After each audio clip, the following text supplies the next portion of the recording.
materi garam sukar larut, terlebih dahulu kita harus tahu apa itu garam sukar larut. Garam merupakan salah satu kebutuhan terpenting dalam kehidupan sehari-hari. Selain untuk dikonsumsi, garam juga banyak digunakan untuk dalam bidang industri. Di antaranya adalah bahan pengawetan bahan pangan dan campuran bahan kimia. Garam merupakan senyawa ionik yang umumnya dihasilkan dari reaksi netralisasi asam dan basa. Ada dua jenis garam, yaitu garam yang larut dalam air seperti natrium klorida atau NaCl, dan ada pula garam yang sukar larut dalam air seperti klorida atau AgCl.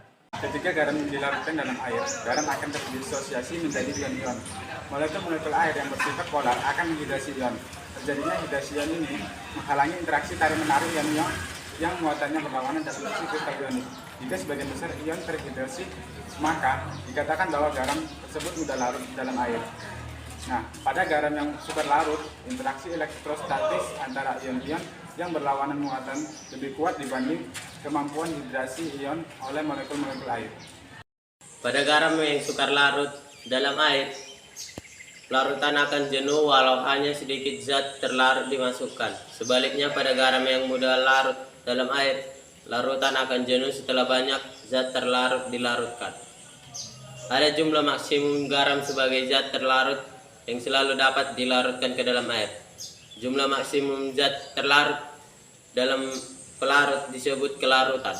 Satuan kelarutan adalah mol per liter.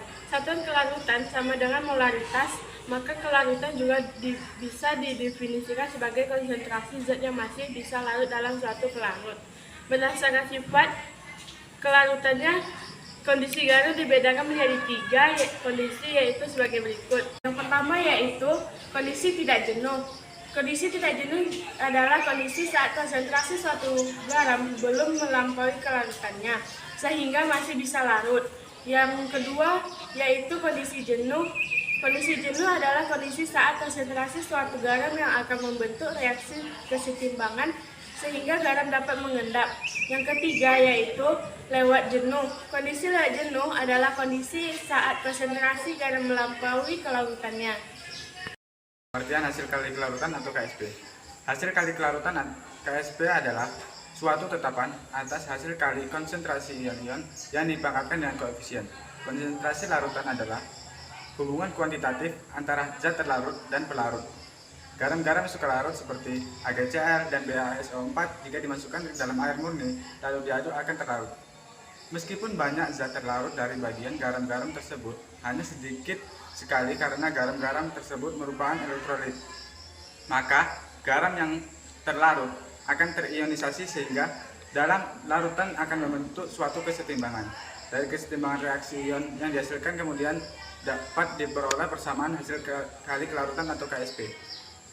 Nilai KSP berguna untuk menentukan keadaan senyawa ion dalam larutan, apakah itu tidak jenuh, tepat jenuh, ataupun lewat jenuh. Apabila hasil kali ion-ion yang dipangkatkan dengan koefisiennya masing-masing kurang dari nilai KSP, maka larutan disebut belum jenuh dan tidak terjadi pembentukan endapan. Nah, apabila hasil kali ion-ion yang dipangkatkan koefisiennya masing-masing sama dengan nilai KSP, maka kelarutannya tepat jenuh dan tidak terjadi endapan. Pengaruh ion senama terhadap larutan. Pengaruh ion senama terhadap larutan adalah adanya ion senama atas jenis dari zat-zat garam dalam suatu kesetimbangan. Larutan elektrolit yang sukar larut menyebabkan kelarutannya berkurang sehingga larutan makin sukar larut. Adanya penamaan zat yang mengandung ion senama atau sejenis, maka akan menyebabkan kelarutan zat mengalami penurunan dari kelarutan sebelumnya. Dengan kata lain, zat tersebut akan semakin banyak yang mengendap. Hal ini sesuai dengan konsep kesetimbangan bahwa jika konsentrasi zat ditingkatkan, maka kesetimbangan dan bergeser dari zat yang ditambahi konsentrasinya. Memprediksi pengendapan. Pengendapan dapat terjadi jika kontraksi suatu senyawa melebihi kelarutannya, seperti mencampur pelarut atau mengubah suhunya. Pengendapatan dapat terjadi dengan cepat dari larutan jenuhnya. Pengendapan dapat terjadi jika kontraksi suatu senyawa melebihi kelarutannya, seperti saat mencampur pelarut atau mengubah suhunya. Pengendapan dapat terjadi dengan cepat dari larutan jenuhnya.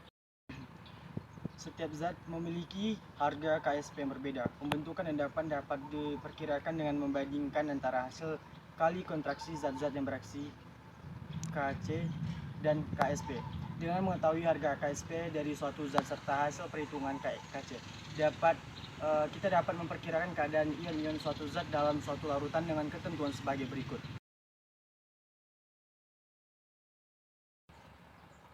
Pengendapan ion selektif. Pemisahan dengan pengendapan selektif, larutan mengandung dua ion yang sama-sama dapat membentuk endapan dengan ion tertentu. Jika endapan yang terbentuk tersebut memiliki kelarutan yang jauh berbeda, maka salah satu ion pendapatan sedangkan ion yang lainnya tertinggal dalam larutan. Proses ini dinamakan pengendapan selektif atau pengendapan fraksional atau bertingkat.